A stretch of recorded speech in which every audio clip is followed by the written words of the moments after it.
back to my channel. Thank you so much to those of you who have liked, shared, and subscribed to my channel. And for those of you who are joining us for the very first time, what are you waiting for? Do the right thing. So today we're going to be chatting about business readiness. We have found ourselves in a very, very sticky situation with this global pandemic. We wake up every day not knowing what our employment future holds or what our project future holds. So for those of you who are trying to transition from being fully employed or in full-time employment and into business, how to just navigate and ease yourself in to this crazy and wonderful world of entrepreneurship, we are chatting to you.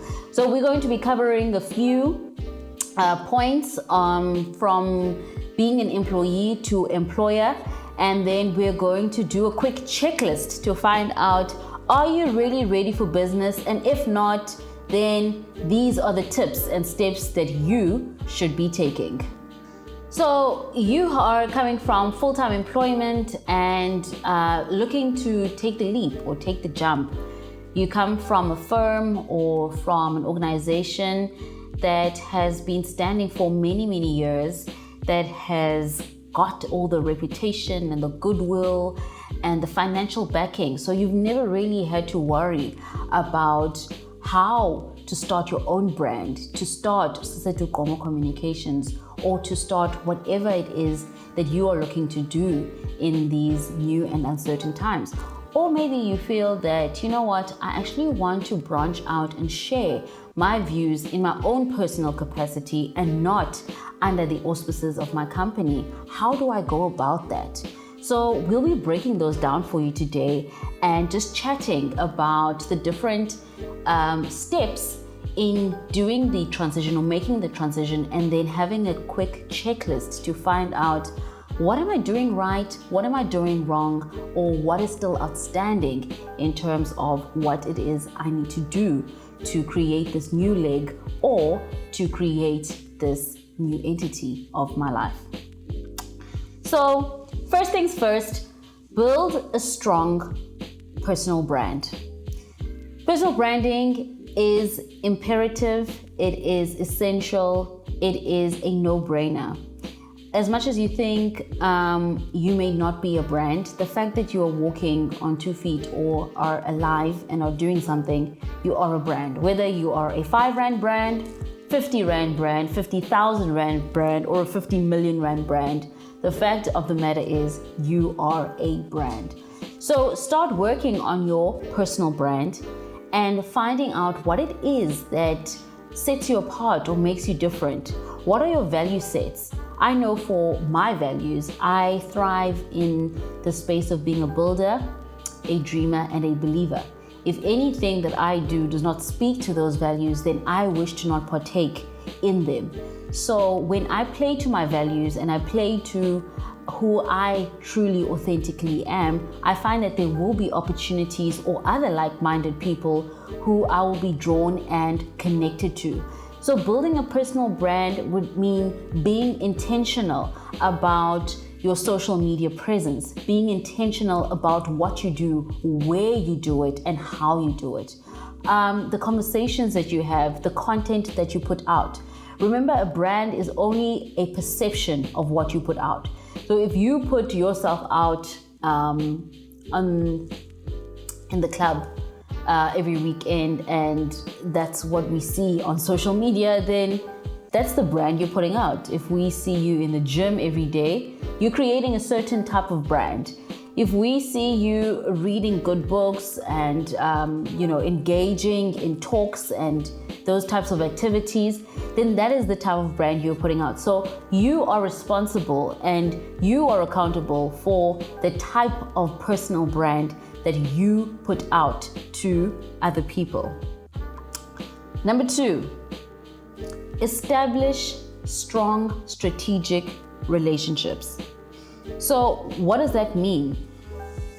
Putting together a company is not a one-man island. So you do need to consult with people who have gone before you.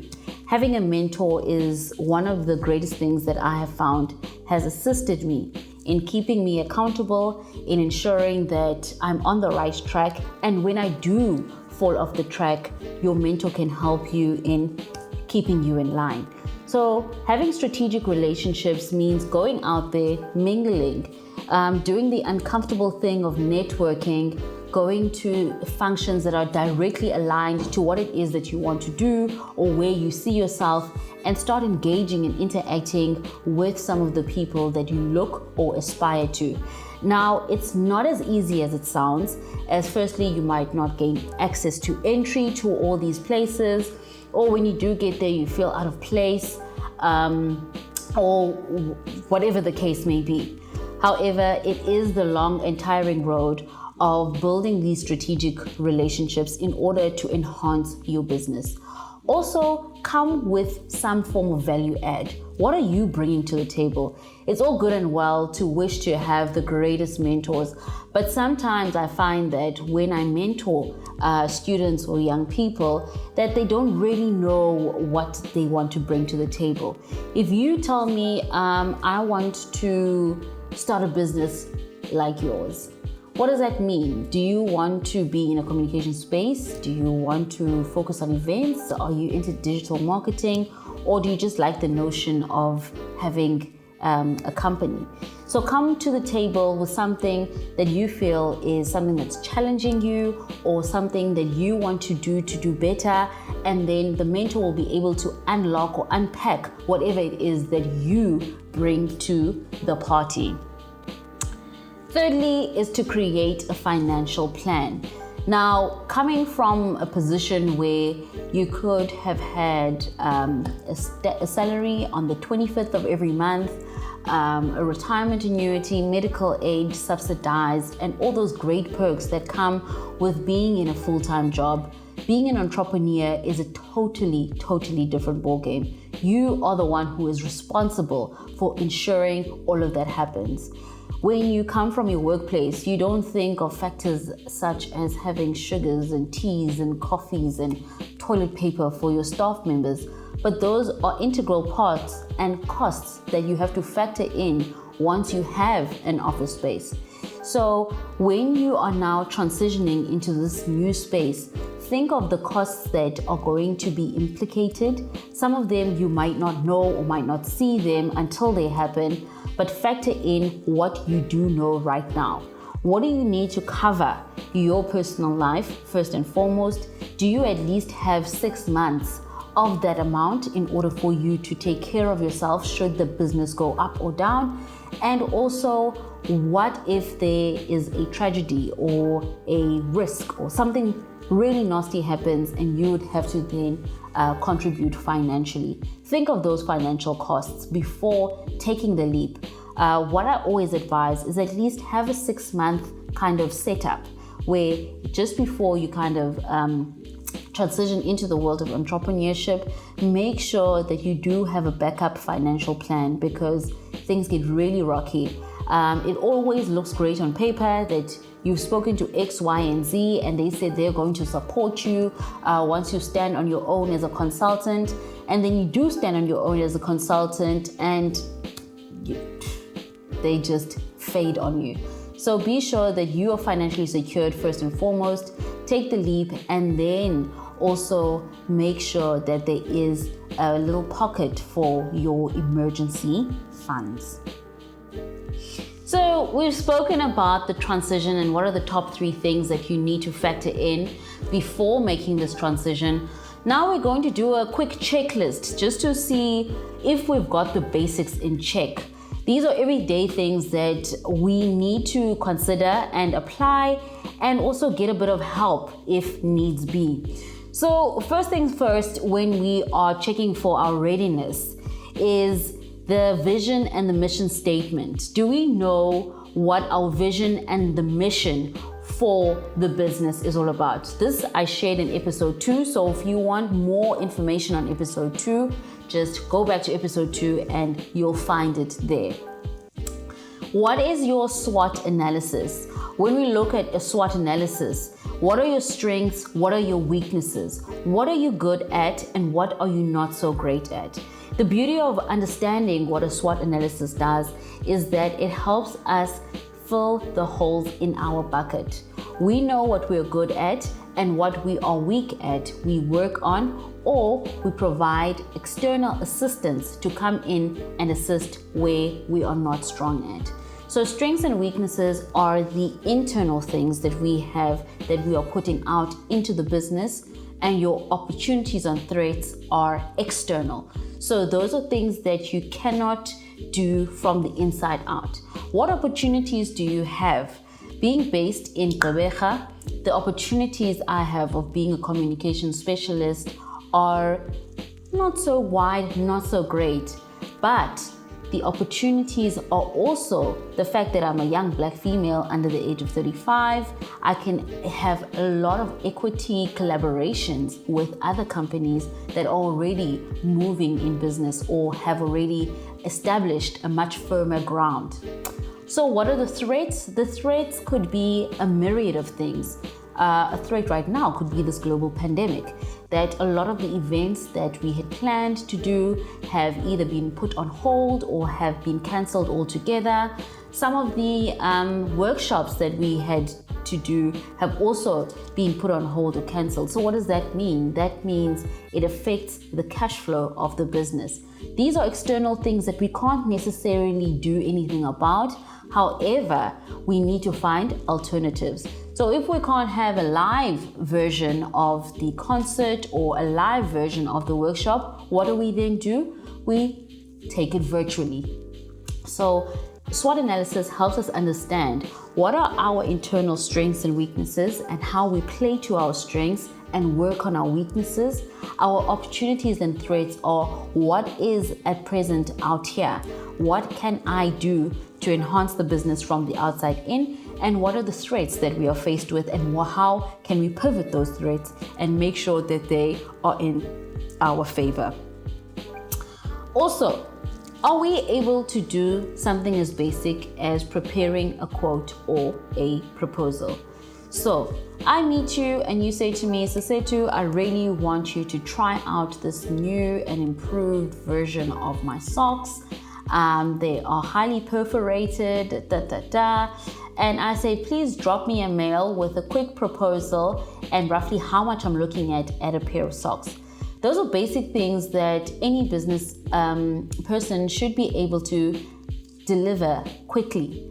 So having templates is very, very important. If you know that you're going to have social media presence and you're going to have frequently asked questions, have a template with the answers where you can literally cut and paste those answers if needs be. Or have an FAQ section where you fill in most of the frequently asked questions and then provide the answers in the FAQ section. That also shows that your business has a bit of structure and you don't have to answer to every single person who asks the same thing differently. Your accurate costing and pricing system. Do you have something in place that kind of evaluates the service or the product that you are providing? Are you making the necessary profits? How do you work out your markups? Do you factor in the costs that it takes to put whatever the product or the service is together? I've shared that in episode 3, so do check out episode 3 as well for more in-depth on costing and pricing. Do you have an established set of terms and conditions once your product has been sold or once your service has been sold? It's always great to just have a few lines to kind of give that explanation to the customer or the consumer that if I have sold you this item and it was not damaged and you return it damaged, I cannot give you full amount back, or we do not operate on a refund policy but rather an exchange, and have those factors written up as soon as possible before even setting up your shop or whatever the case may be, in order for you to have a clear, identifiable way of doing things. Do you have a catalog for your products and your services? Having a catalog for your products and services can save you so much time when it comes to quoting and estimates. Yes, especially in the service industry, I know that it's never cut and dried when it comes to certain services that you provide. However, when you have a price list, it does give the consumer an estimate of how much they would be looking at when requiring X, Y, and Z. If you are looking for a basic 1 to 2 page proposal, this is what you'd be looking at. If you're looking for an extensive 15-page business plan, this is what you'd be looking at. And if you're looking for a basic profile with a high-res image, this is what you're looking at. So when you have a price list, you already are giving out what it is that you do, how much you charge for, and if people feel that they don't want to pay for it or they do, that is completely up to them without unnecessary engagement. Basics 101. Do you have a functioning email address? Friends, I cannot tell you how many times I have sent an email to so-and-so at whatever, and the email returns undelivered. Have a functioning email address. There are so many ways, even on Google. Google has a business suite where you can have a domain that has your company's business at a very, very nominal cost. That will provide professionality towards your business. It shows the customer, the consumer, that you are serious about what you're doing and that you are trying to create this brand image. Do you have a functioning phone number or alternative number? How many times do I call someone and they have a WhatsApp number for this and a telephone number for that? As a customer, my first point of experience or my first point of contact, if your phone rings straight unanswered or it gets blocked and you don't come back to me, that already creates an unsatisfactory taste in my mouth. I don't want to do business with someone that I cannot rely on because I feel that they could have answered the phone, they don't know what opportunity might have lied there, or if they do answer the phone eventually at whatever given time without giving a valid reason, I would feel that maybe that's how they are going to work in my company, or that's how we're going to work together, and that already leaves a bitter taste in your mouth. Do you have access to internet? Having email signatures that are set up. An email signature doesn't necessarily have to be super fancy. An email signature basically gives a depiction of who you are, what you do in the company, and how to be contacted. A signature also reminds the person that you are a point of reference that they can talk to at any given point in time. So having an email signature is not just beneficial for you, but for someone to not always go and look or scratch around for your number or how to get hold of you, but having that email signature is like having a virtual business card that they know how to get hold of you each and every single time. Having appropriate computer skills to manage communications. Whether we like it or not, no matter what field we are in, we always have to communicate efficiently. Having the basic communication skills 101 is one of the best things that you could ever do for your business. Now, we know especially in art spaces, when you know you're really great at what you do and you don't feel like you need to answer to anyone and everyone, it really does create a negative brand persona of you or your business. Treat your craft as a business, and you will see that your craft will treat you as a business and it will pay you as a business as well. So I've experienced this a lot with having done musical concerts, and you find that a musical artist who is renowned in South Africa doesn't have basic business communication because they feel entitled, or they know that they'll get money from another sponsor or whatever the case may be, and that does not play in their favor because word of mouth is still the most powerful form of marketing. And if anyone asks me of my experience or reference towards X, Y, and Z, it won't be a positive one.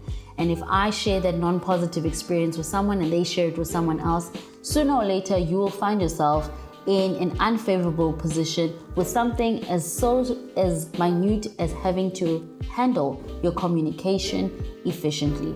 If you feel you're too busy, you cannot handle your communication on the hour, every hour, have the template so that when you do come back to everyone and anyone, you just provide the answers, or outsource it. There are virtual assistants that can really help in terms of putting those types of things together and keeping the communication and the administrative elements of the business going while you focus on the core of what you are meant to be doing. And finally, information sharing systems in place. Now, we know as a business, I know as a business owner, that when you start out, your business is like your little baby. You do not want anyone touching it, and you do not want anyone interfering with it. Unfortunately, if you want to scale up, if you want to grow, you need to learn to trust the people in your business to carry out the work for you. So how do you best equip them? You equip them with the information that you have about the business.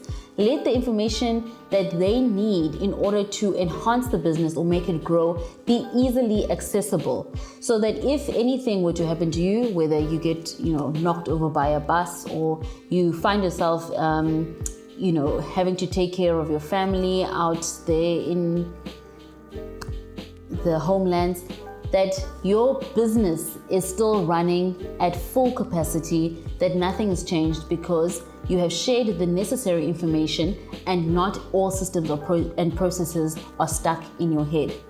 So be open to sharing of information, be open of sharing of systems, and be open to wanting to grow your business and trusting other people to help your business become what it is that you want it to be. There's a saying that goes, alone you do it faster, but with more you do it better. And that brings us to the end of today's episode. Thank you so much for tuning in. And for those of you who have not subscribed, do the right thing. Please don't forget to like, share, and tell other people to tell their people to tell their people about SG Comms Corner. A very big thank you to the Hang Around Media Company, who have brought this production together and are doing such a stellar job. So for all your media needs, please do get in touch with them. Their link is right here below. From me, Sise Tukomo say Bokwe, stay blessed and keep doing better. Until next time, see you next week.